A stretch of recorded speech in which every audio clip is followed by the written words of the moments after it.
Hi friends, welcome to our channel. இன்றைக்கி வேர்க்கடலையோட நன்மையை பற்றி பார்க்கலாம்.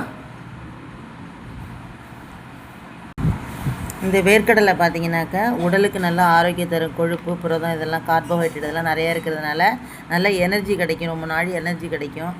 இப்போ கடலை கொஞ்சம் சாப்பிட்டுட்டு ஒர்க் பண்ணலாம், அதுக்கு சொல்கிறேன். இப்போ அதேமாரி இதய ஆரோக்கியம் பார்த்திங்கன்னா உள்ள நல்ல கொழுப்புக்கள்லாம் இதில் தான் இருக்குது. இதயத்தை இயக்குகிற நல்ல கொழுப்புகள்லாம் இதில் இருக்குது. அதனால் இதயம் சம்மந்தப்பட்ட நோய்கள்லாம் போயிடும். 3வது, வேர்க்கடலில் உள்ள நியாசின் மற்றும் விட்டமின் இ நினைவாற்றலை மேம்படுத்தும்.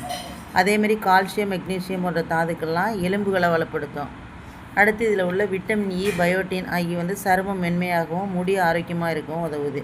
அடுத்து பார்த்திங்கன்னா வேர்க்கடலை சாப்பிட்றதால ரத்த சர்க்கரை அளவை மெதுவாக உயர செய்யும். அதனால் டயாபெட்டிஸுக்கு நல்லது.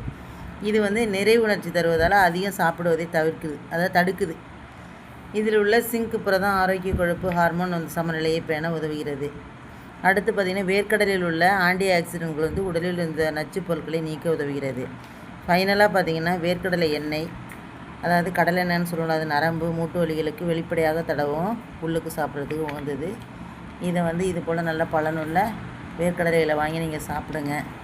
இந்த கண்ட ஸ்நாக்ஸ் எல்லாம் சாப்பிடாம வேர்க்கடலை வாங்கி அவிச்சு சாப்பிடும்போது உடம்புக்கு நான் சொன்ன எனர்ஜி எல்லாம் கிடைக்கும். இதையே நீங்கள் கண்டினியூ பண்ணிக்கோங்க. தேங்க்ஸ் ஃபார் வாட்சிங்.